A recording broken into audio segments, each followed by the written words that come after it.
Olá, minha gente, meu nome é Rogério Cavalcante. Neste canal, eu irei postar as aulas que eu gravei para as minhas turmas de graduação de Direito Civil. A metodologia era a seguinte: com antecedência, eu gravava as aulas e postava e avisava para a turma. No horário determinado, eu entrava em algum aplicativo para encontro virtual com os alunos e sanava as dúvidas porventura existentes. Espero que todos vocês gostem. Um grande abraço! Olá, minha gente, aula do dia 8 de junho de 2020. Eu vou começar essa aula de um jeito um pouquinho diferente, né? A gente vai falar sobre domicílio, né? E é legal a gente entender que o direito civil, ele cria uma espécie de um liame histórico, né? Que não foi criado do nada, né? Existem raízes, né? Nós nos conectamos com o nosso passado, né? E bem interessante, a pretexto desta introdução, é a leitura que eu vou fazer aqui de um trecho da obra Cidade Antiga, de Fustel de Coulanges, né? E ele explica mais ou menos como é que a família, a propriedade, a religião, elas estão interconectadas desde o início para a civilização greco-romana. E a partir desta leitura vocês vão entender como é que dois institutos jurídicos surgiram: o domicílio e a propriedade privada sobre bens imóveis. Tá? Então, vou pedir licença para vocês para fazer essa leitura rápida e pausada aqui. Há três coisas que, desde as mais antigas eras, encontram-se fundadas e solidamente estabelecidas nas sociedades grega e itálica: a religião doméstica, a família, o direito de propriedade. Três coisas que tiveram entre si, na origem, uma relação evidente e que parecem terem sido inseparáveis. A ideia de propriedade privada fazia parte da própria religião. Cada família tinha seu lar e seus antepassados. Esses deuses não podiam ser adorados senão por ela, e não protegiam senão a ela. Eram sua propriedade exclusiva. Ele fala aqui dos chamados deuses lares, né, que eram os deuses, eram os antepassados da família, que estavam lá na raiz dessa família, que eram adorados também como divindades. Tá? Isso dava uma sensação de pertencimento ao romano, né? E isso era muito cultuado, tá certo? E existia um lugar próprio na casa da pessoa em que esses deuses lares, né? Olha o nome, lares vem de lar, L-A-R-E-S, tá? Onde eles eram cultuados. Então aí continua. Ora, entre esses deuses e o solo, os homens das épocas mais antigas divisavam uma relação misteriosa. Tomemos em primeiro lugar o lar. Esse altar é o símbolo da vida sedentária, como o nome bem indica. Deve ser colocado sobre a terra, e uma vez construído, não o deve mudar mais de lugar. O Deus da família deseja possuir morada fixa, materialmente. É difícil transportar a terra sobre a qual ele brilha. Religiosamente, isso é mais difícil ainda, e não é permitido ao homem senão quando é premido pela dura necessidade, expulso por um inimigo, ou se a terra não o puder sustentar por ser estéril. Quando se constrói o lar, é com o pensamento e a esperança de que continue sempre no mesmo lugar. O Deus ali se instala, não por um dia, não pelo espaço de uma vida humana, mas por todo o tempo em que dure essa família, enquanto restar alguém que alimente a chama do sacrifício. Assim, o lar toma posse da terra. Essa parte da terra torna-se sua, é sua propriedade. Tá? Então, a propriedade privada para o romano, ela tinha algo de sagrado. Né? Talvez isso explique historicamente a nossa própria relação com as nossas propriedades. Né? E a família, que por dever e por religião fica sempre agrupada ao redor desse altar, fixa-se ao solo como o próprio altar. A ideia de domicílio surge naturalmente. A família está ligada ao altar, o altar ao solo. Estabelece-se estreita relação entre a terra e a família. Aí deve ter sua morada permanente, que jamais abandonará, a não ser quando obrigada por força superior. Como lar, a família ocupará sempre esse lugar. Esse lugar lhe pertence, é sua propriedade, e não de um homem somente, mas de toda uma família, cujos diferentes membros devem, um após outro, nascer e morrer ali. Gente, isso também tem muito a ver com a forma de organização romana. Vocês sabem que os romanos, quem já viu alguns seriados que se passam ambientados em Roma, eles falam muito assim, pertenço à casa Lentulus, por exemplo, né? Então significa que eu sou desta família. Em cada família havia o pai da família, o pater familias, né? E todos os demais, eles estavam subordinados a potestas desse pater, que era o poder desse pai. Então a família romana, ela é patriarcal. O cara pode ter 40 anos de idade, se tiver o patriarca com 80, quem manda é o patriarca. Tá? E a família se agrega em torno deste lar. Né? Bom, aí continua. Sigamos o raciocínio dos antigos. Ele vai falar um pouquinho sobre casamento.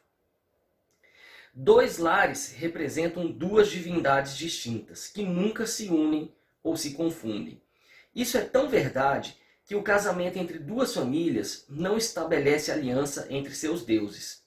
O lar deve ser isolado, isto é, separado claramente de tudo que não lhe pertence. Os estranhos não devem aproximar-se dele no momento em que se celebram as cerimônias do culto. Não devem nem mesmo sê-lo. Não devem nem mesmo sê-lo.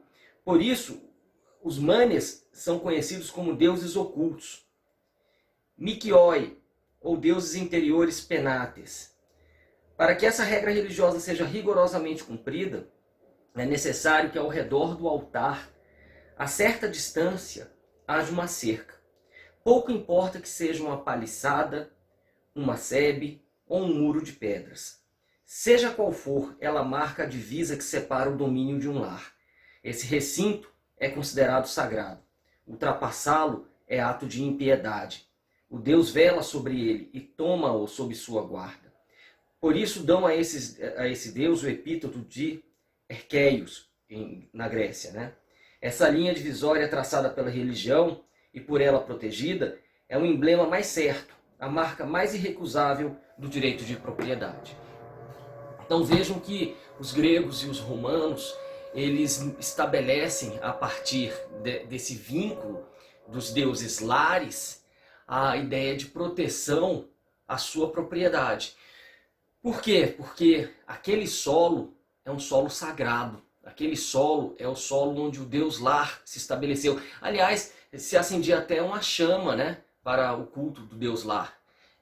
Talvez daí veio o nome de lareira, né, nos dias de hoje. Né?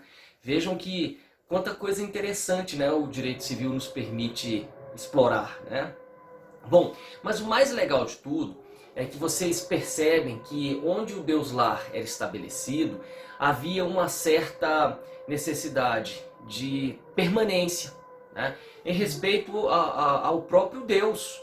Né? Esta ideia de permanência, ela, de forma cultural, digamos assim, ela foi passando por gerações. Talvez hoje nós não tenhamos mais a mesma explicação, mas uma força cultural nos prende ao nosso lar. Né? E juridicamente, essa força cultural que nos prende ao nosso lar, ela teve reflexo na criação de um instituto, o domicílio. Nem se fale da propriedade, porque a propriedade eles diziam que você tinha que cercar, né, a área onde os deuses lares eram cultuados para que ninguém ultrapassasse. Então você colocava muros e cercas. E aí você tinha uma ideia maior ainda de pertencimento. Né? Isso frisou, isso acentuou a ideia de propriedade privada. Então, em Roma estava tudo muito misturado. Religião, direito, família, tudo. Né? Hoje nós temos esses institutos mais separados, mas a origem histórica a gente precisa conhecer. Né? Bom, dito isto, vamos estudar aqui o que nós chamamos de domicílio. Né? O que é o domicílio? Gente, o domicílio da pessoa natural é um lugar onde ela estabelece a sua residência com ânimo definitivo.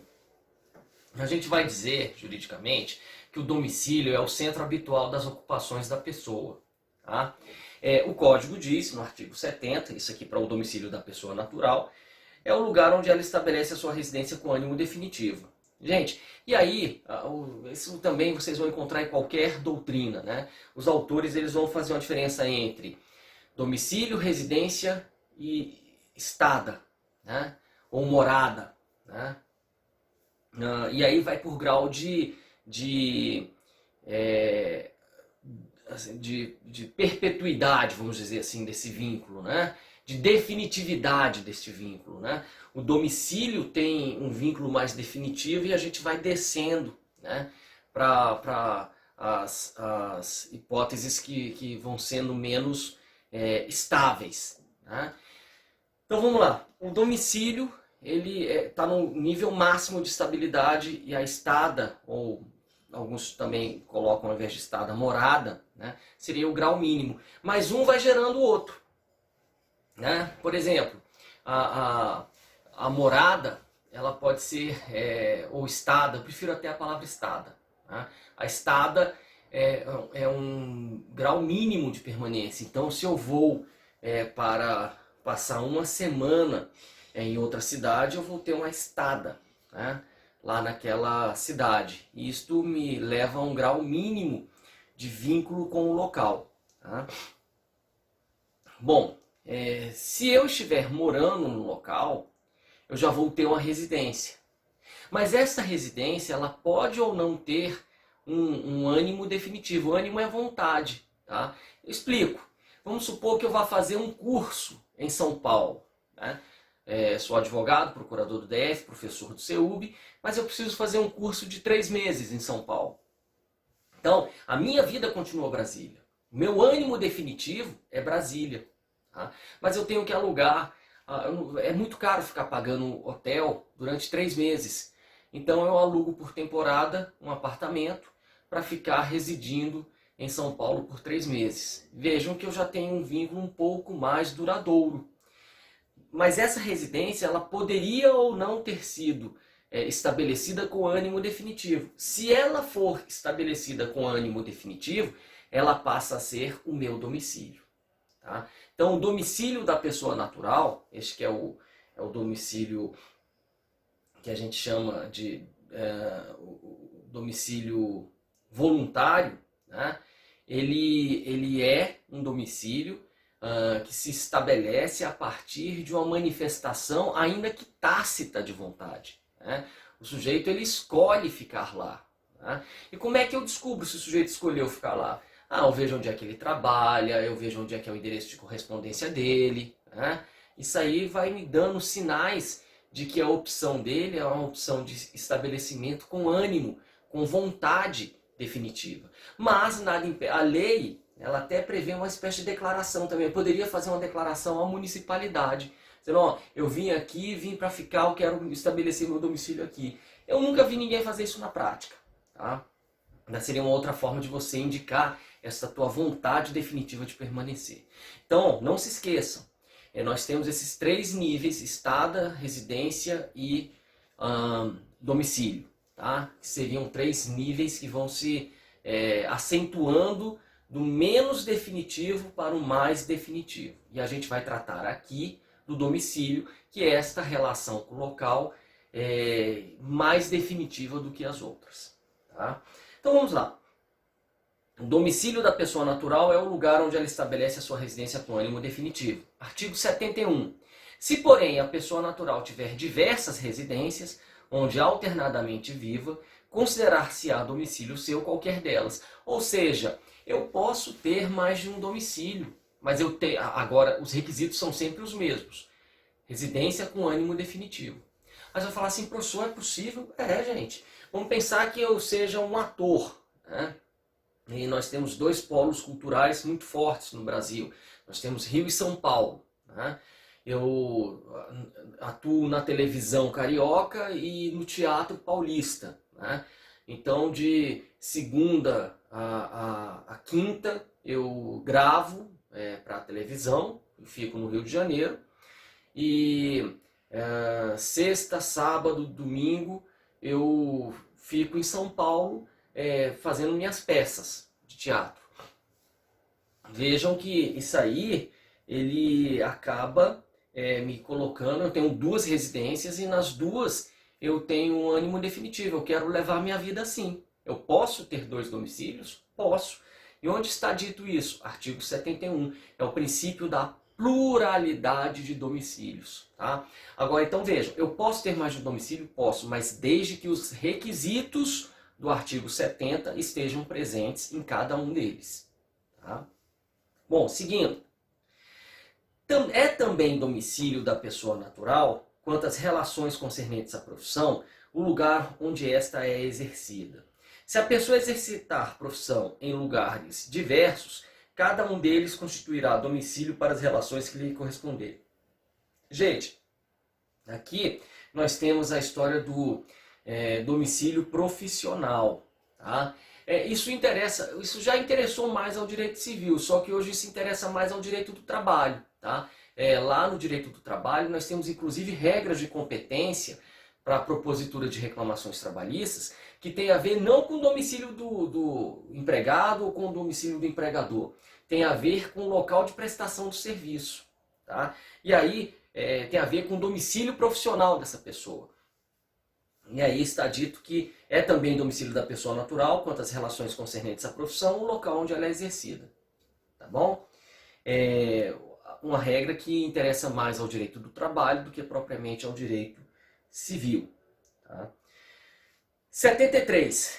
Ter-se-á por domicílio da pessoa natural, que não tenha residência habitual, o lugar onde for encontrada. Isso é o que nós chamamos de domicílio eventual. Tá? Porque todo mundo tem que ter domicílio, gente. Não importa. Todo mundo tem que ter domicílio. E aí, nessa história de todo mundo ter que ter domicílio, nós temos os andarilhos, ou temos pessoas que menos afortunadas, que não têm, por exemplo, dinheiro, né, para manter uma própria residência, seja alugada, seja comprada, não tem. As pessoas são pessoas vulneráveis socialmente que, infelizmente, moram nas ruas. Né? Elas têm domicílio, a lei resolve este problema. A lei acaba não resolvendo mais efetivamente esse problema social, mas a questão do domicílio, a lei dá uma resposta dizendo que o domicílio deste indivíduo é o local onde ele for encontrado. Tá? A resolução do problema social talvez demandasse uma atuação mais contundente dos órgãos do sistema de defesa social, né? Os órgãos de assistência social do Estado. Né? Bom, então este é o domicílio eventual. Aí vem o artigo 74 que eu tinha dito para vocês. Muda-se o domicílio, transferindo a residência com a intenção manifesta de o mudar. A prova da intenção resultará do que declarar a pessoa as municipalidades dos lugares que deixa e para onde vai, ou se tais declarações não fizer, da própria mudança com as circunstâncias que a acompanharem. Gente, a ideia aqui seria a seguinte, isso seria, se a gente fizesse do jeito que o código fala, isso seria muito bom, porque isso ajudaria o planejamento das políticas públicas. Explico. Quando você saísse da cidade, você chegaria lá na prefeitura ou na administração regional, no caso aqui do Distrito Federal, e diria assim, olha, meu nome é Rogério, eu sou marido da Milena, sou pai da Júlia, da Letícia, que moram comigo, e nós 4 vamos nos mudar. Tá? Ah, mas você não tem outro filho? Tem, mas ele mora lá com a mãe dele. Mas nós 4, eu, Milena, Júlia e Letícia, vamos nos mudar. Ok. Por que eu diria isso para a municipalidade, para a administração pública local? Porque, gente, teoricamente, num país mais preocupado com a prestação de serviços públicos, a municipalidade ela se programa para fornecer vagas de hospital, vagas em escolas públicas, para entender como será a oferta de transporte público. Né? E se ela tiver essa informação para e passo, ela pode ir se organizando de forma mais adequada para responder rapidamente a essas mudanças. Né? Então, Se o sujeito chega aqui hoje, eu sei que para o próximo ano eu já vou ter que criar mais 2 vagas de escola, por exemplo, 4 leitos hospitalares a mais, e posso fechar esses leitos na cidade de onde a pessoa saiu, né? Eu posso ir fazendo esse balanço, tá certo? Então isso seria muito bom que acontecesse, né? Mas culturalmente isso no Brasil não vingou, né? Pode ser, e é bom que fique aí na lei, que pode ser que um dia isso aconteça, mas isso não vingou.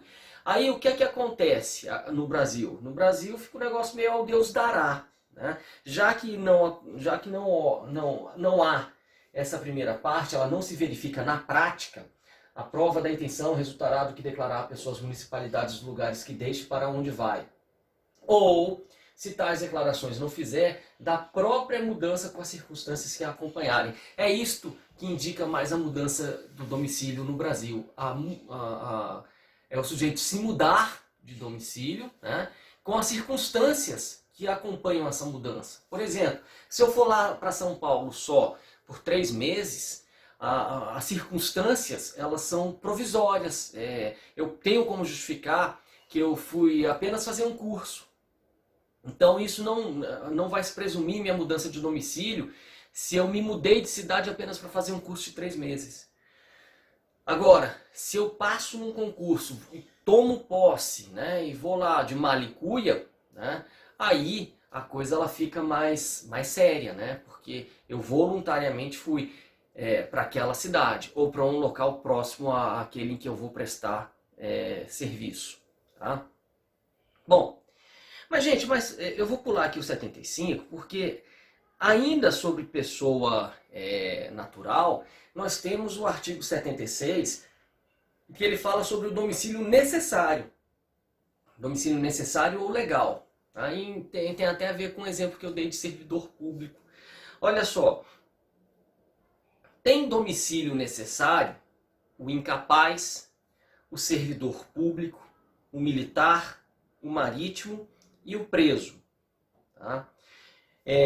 O domicílio do incapaz é o do seu representante ou assistente. O do servidor público, o lugar em que exercer permanentemente as suas funções. É aquele servidor público estável, né? Ele tem o cargo dele lá. O do militar, onde servir. E sendo da Marinha ou da Aeronáutica, a sede do comando é que se encontrar imediatamente subordinado.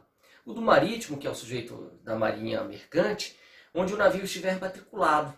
O do preso, onde cumprir sentença. E aí aquelas prisões em flagrante ou temporária, ou as prisões cautelares de uma forma geral, elas não induzem domicílio necessário. Tá? Então esses são os casos de domicílio necessário. Aí vem uma pergunta, professor, o sujeito pode ter um domicílio necessário e um voluntário? Pode. Pode sim. Então isso é muito comum aqui no Distrito Federal, que é uma unidade da federação muito pequenininha. Pensem só, o cara ele é servidor público do DF, tá certo? Mas ele mora em Valparaíso, Goiás. Fica aqui, sei lá, 30 quilômetros do centro do plano piloto. Pode isso? Pode. Ele vai ter quantos domicílios? 2. Um domicílio voluntário, que é Valparaíso, e um domicílio necessário, que é Brasília. Beleza? Tá?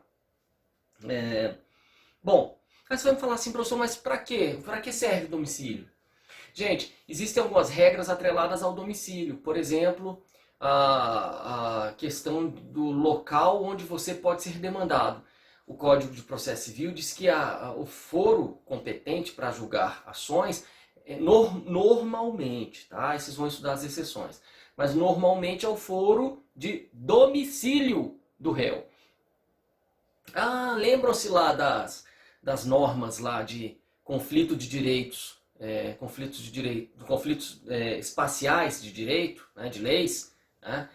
O conflito espacial de leis no Brasil, ele tem como parâmetro de resolução a residência? Não.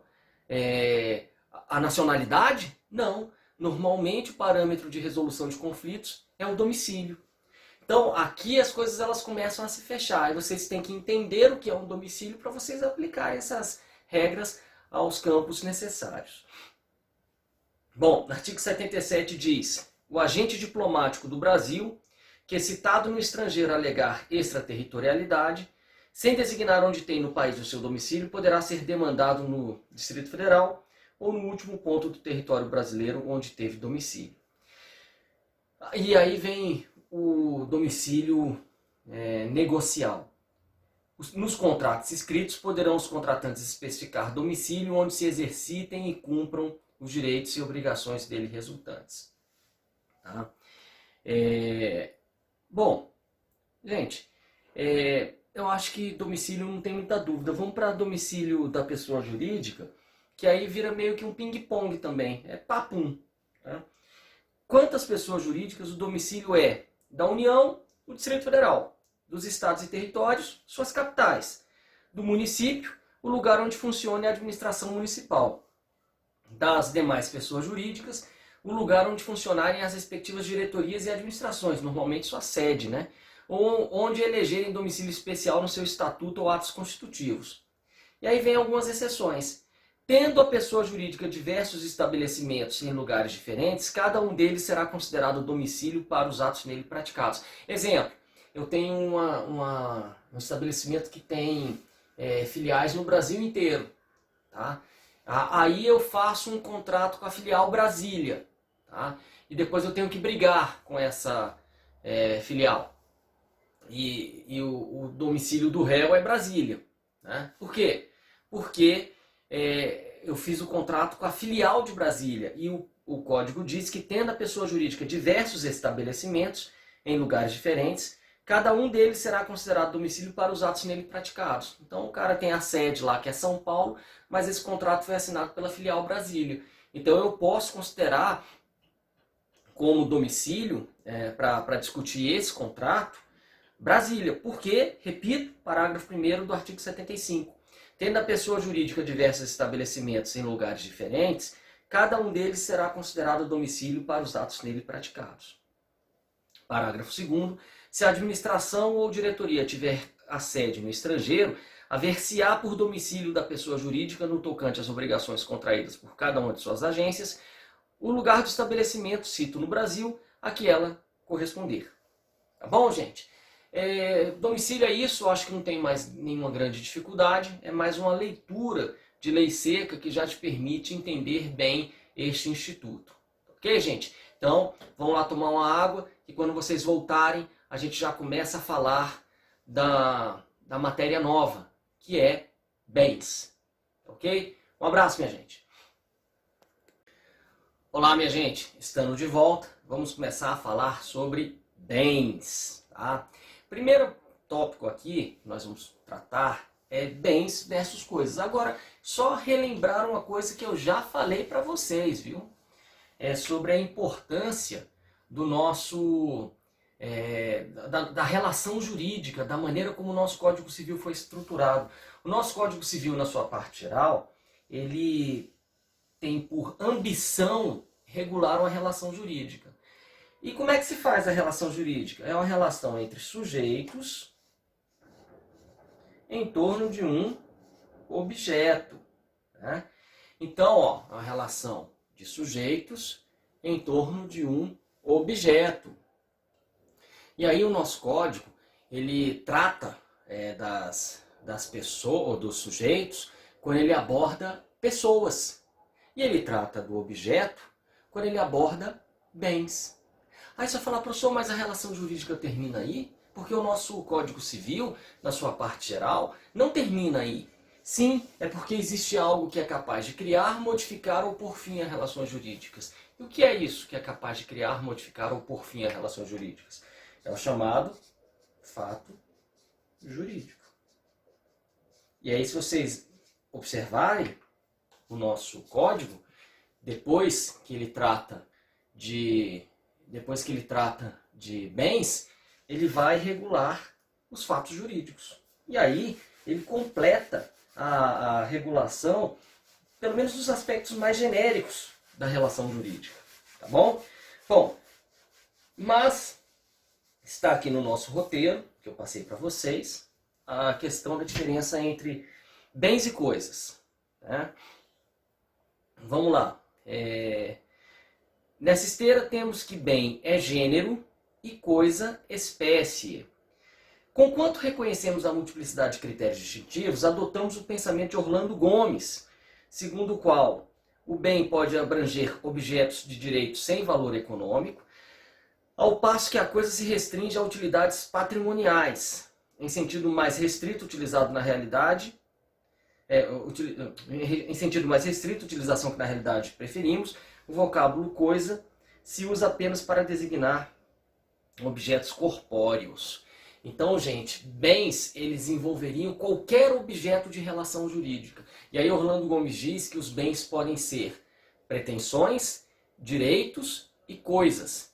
E as coisas seriam apenas os objetos corpóreos, que estão inseridos em relações jurídicas e que podem ser objetos de relações de direitos reais, direitos que têm a ver com propriedade. Tá? Bom, explico isso melhor, Rogério. Vamos lá. Se alguém me deve uma grana, tá? Eu emprestei dinheiro para um cara, o cara vai ter que me pagar. Ele me deve uma prestação. Então, ó só. João deve para Rogério. Então, João, devedor. Rogério, credor. Então, nós temos uma relação jurídica entre os dois. Ok? Qual é o objeto? É uma coisa? Não. O objeto é uma prestação. É um ato de pagar o dinheiro. Então, o objeto imediato disso aqui é a prestação. Isso não é uma coisa. Tá? Agora, o Rogério, ele é dono de um carro. Qual é o objeto desse direito de propriedade? O objeto desse direito de propriedade é o carro, é a coisa. Então, aquilo que é objeto de direitos de propriedade ou de direitos que derivaram da propriedade, são os direitos reais, nós chamamos isso de coisas. Agora, deixa eu só já adiantar um pouquinho para vocês. E se o João, ao invés de dever para o Rogério dinheiro, se ele dever um carro para o Rogério, qual é o objeto dessa relação jurídica? Continua sendo uma prestação, porque o objeto imediato é o ato de entregar. O objeto imediato, que é o carro. Mas depois que ele me entrega o carro, eu viro proprietário do carro. Aí o carro é o objeto imediato do meu direito de propriedade.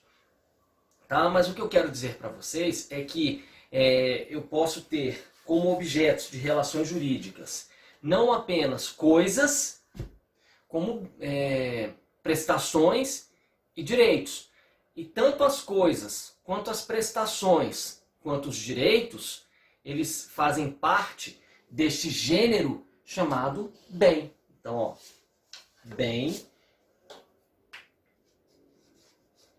Ó, como é que eu começo aqui o roteiro? Bem é gênero, coisa, espécie. Né? Então, bem é gênero. Que, segundo Orlando Gomes, envolve 3 espécies. As prestações, os direitos e as coisas.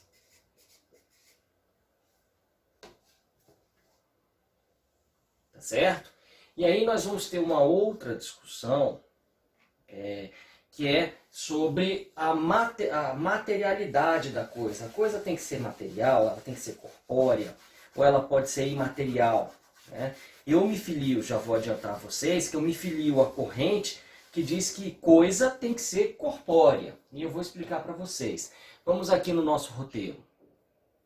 Aduz o festejado jurista Orlando Gomes que a coisa, para assim ser considerada, deve reunir os seguintes atributos: economicidade, permutabilidade, limitabilidade. Ou seja, deve ser valorada economicamente, sendo passível de trocas.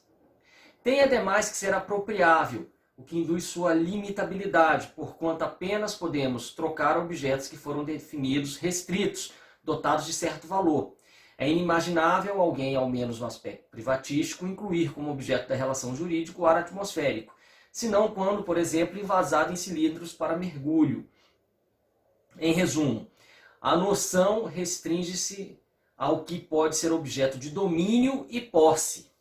Tá? Então, a coisa ela é aquilo que pode ser objeto de domínio, estou falando de coisa, que é um dos tipos de bens. Lembre-se que bens, além das coisas, nós temos prestações e direitos. Porque bem é gênero, bem é tudo aquilo que pode ser objeto de uma relação jurídica. O que é que pode ser objeto de uma relação jurídica, professor Rogério? Prestações, direitos e coisas. Eu estou esmiuçando mais as coisas, porque talvez a coisa seja o exemplo mais contundente de bem. Tá? Depois, vocês vão ver quando eu começar a falar sobre classificação de bens, eu vou meio que tratar bem como coisa, coisa como bem. Mas no momento agora, eu preciso que vocês tenham muito claro este conceito de cada um deles. Tá? Então vamos lá. A coisa como objeto do direito de propriedade. Tá?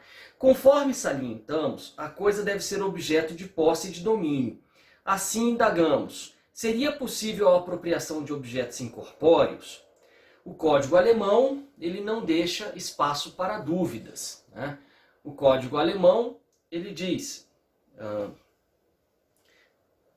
conceito de coisa, apenas objetos corpóreos são legalmente coisas. Então, para os alemães, só o que é corpóreo pode ser coisa.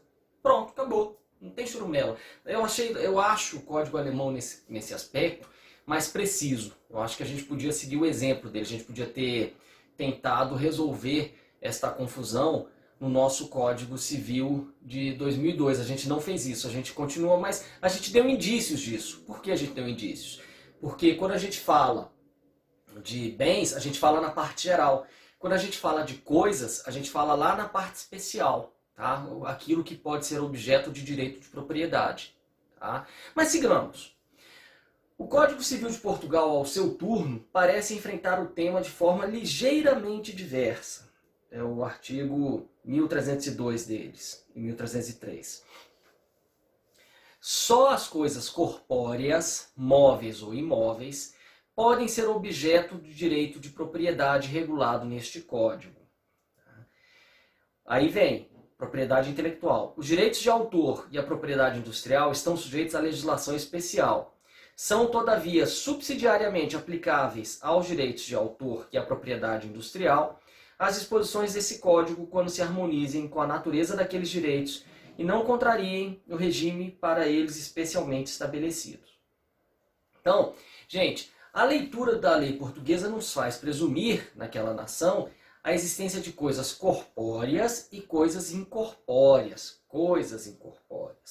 A grande discussão que se coloca quanto à propriedade sobre objetos incorpóreos é a seguinte. Será que o Código Português ele usou de maneira apropriada a expressão propriedade sobre coisas incorpóreas? Voltamos aqui. Propriedade intelectual. Será que ele usou de forma correta? E aí, depois de muita discussão, tem um autor português chamado José de Oliveira Ascensão, que ele entende o seguinte, que quando você fala sobre propriedade, né, um dos atributos da propriedade é a exclusividade. Ou seja, o simples fato de eu usar o bem faz com que nenhuma outra pessoa simultaneamente consiga usar. Tá? Existem algumas exceções a essa regra, mas que são exceções que decorrem da própria lei e são exceções em que voluntariamente você tem um condomínio, por exemplo, ou necessariamente você tem um condomínio. Tá? Mas a exclusividade é um dos atributos principais da propriedade. E aí vem uma questão muito interessante. Como é que você pode, só pelo fato de você estar exercendo o seu direito de autor aqui em Brasília, que garantia você tem que, pelo simples fato de você exercer, uma pessoa lá em Roraima não está violando o seu direito de autor, sem que você nem saiba? Entendem? Então, olha só, repito, como é que o raciocínio foi construído? A propriedade ela tem diversos atributos, entre os quais a exclusividade. E como é que eu sinto a exclusividade na propriedade? O simples uso do objeto por uma pessoa exclui o simultâneo uso desse objeto por terceiros. Isto acontece em bens corpóreos, porque quando eu uso esta caneta, o simples fato de eu estar usando essa caneta, isso exclui a possibilidade de utilização por terceiros. Mas isso só é possível porque ela é corpórea, porque ela não tem o dom da ubiquidade. Ela não vai estar em mais de um lugar ao mesmo tempo. Entendem? Então, isso acontece apenas com os objetos corpóreos. Tá? Então, apenas os objetos corpóreos podem ser inseridos em relação de propriedade. Por quê? Porque eles têm esse atributo da exclusividade, essa limitabilidade física deles faz com que eu possa aplicar em grau máximo a ideia de exclusividade, que caracteriza a propriedade privada. Né? Bom, aí vocês vão entender onde é que eu vou chegar. Aí o Zé de Oliveira Ascensão, ele fala assim, olha, quando eu uso a palavra propriedade intelectual, eu usei o termo propriedade de maneira analógica. Né? Na realidade, a natureza desses direitos não é a natureza de um direito de propriedade. É a natureza de um direito, ele chama de direito de monopólio. Ele diz que isso é diferente. A exclusividade é aquela que o uso, naturalmente, por um, exclui o uso por outros. O direito de monopólio é aquele que a lei impõe o uso a só um. Mas ela não tem como dizer que se for usado por um, isso naturalmente excluiria o uso por outros. É o que eu falo. Eu sou autor de livro, e eu uso a minha obra. Mas eu não tenho certeza de que ao usar a minha obra, isso por si só estará excluindo cópias indevidas do meu livro em outros lugares do Brasil. Entende? Então, como o direito de autor ele não gera esta exclusividade, ele não poderia ser tecnicamente enquadrado como uma propriedade. Não estou dizendo que ele não é um direito. Não é isso. Ele é direito. E não estou dizendo que ele é um direito frágil. Não é isso. Eu estou apenas dizendo que ele não é um direito de propriedade. Ele é um direito de outra natureza. Ele é um direito de monopólio, segundo a expressão cunhada pelo Zé de Oliveira Ascensão. Voltemos aqui ao nosso roteiro. José de Oliveira Ascensão nos brinda com lúcida compreensão da norma portuguesa ao esclarecer que a interpretação literal do Código Civil de Portugal não parece ser a mais adequada. Afirma que os direitos do autor, assim como a propriedade industrial, sequer podem ser considerados direitos reais, porquanto não se submetem ao domínio exclusivo de um só. Era aquilo que eu estava tentando explicar para vocês. A forma como se coloca a questão é apropriada. Quando somos donos de um carro, ao exercermos sobre ele os poderes derivados da propriedade, usar, fruir, dispor, tal utilização da coisa exclui o concomitante uso por terceiros. A oponibilidade erga omnes, ou seja, a todos do direito real, seria uma face da moeda, enquanto a exclusividade é outra. Ressaltamos, entretanto, que o STJ tem se mostrado vacilante quanto ao tema. Em julgado que versa sobre propriedade industrial, ele admitiu o exercício da propriedade sobre uma patente. Mas quando ele vai falar sobre posse de direitos autorais, ele diz que não cabe, porque eu não tenho como exercer exclusivamente a posse sobre um direito autoral. Então, eu diria para vocês que a nossa jurisprudência ainda está meio vacilante nisso. E aí eu acho que seria mais adequado que nós fôssemos mais precisos como os alemães foram. Voltando aqui para os alemães, o que é que eles dizem? Eles dizem que... deixa eu voltar aqui. Apenas objetos corpóreos são legalmente coisas. Tá? E aí, fechando o raciocínio que a gente abriu lá atrás, quais são as coisas quais são os objetos de relações jurídicas que nós temos? São os bens. Os bens são gênero. E aí esse gênero, bens, ele se abre em 3 subtipos: prestações, direitos e coisas. E eu, Rogério, continuo defendendo que só pode ser considerado coisa um objeto corpóreo. Tá bom, gente? Vamos lá. Seguindo aqui.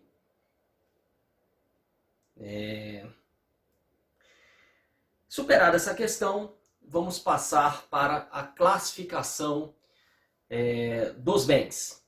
Tá? Gente, e aí eu não vou me estender muito para que a gente não quebre muitos assuntos. Tá? Eu vou falar sobre essa grande classificação dos bens e aí eu encerraria o nosso encontro hoje. Mas só para vocês já poderem divisar qual o critério de classificação. Então, olha só. Primeiro, nós falamos que existem os bens. Tá certo? Esses bens, eles podem ser prestações, direitos e coisas. Tá?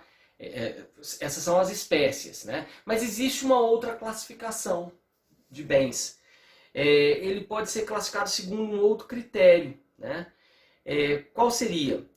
Esse critério seria de tomar o bem isoladamente e de tomar o bem em comparação a outro. Quando eu considero o bem isoladamente, eu falo da classificação dos bens tomados em si mesmos. E quando eu falo sobre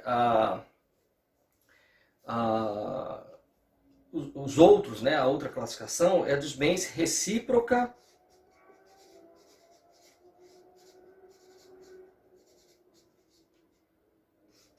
considerados.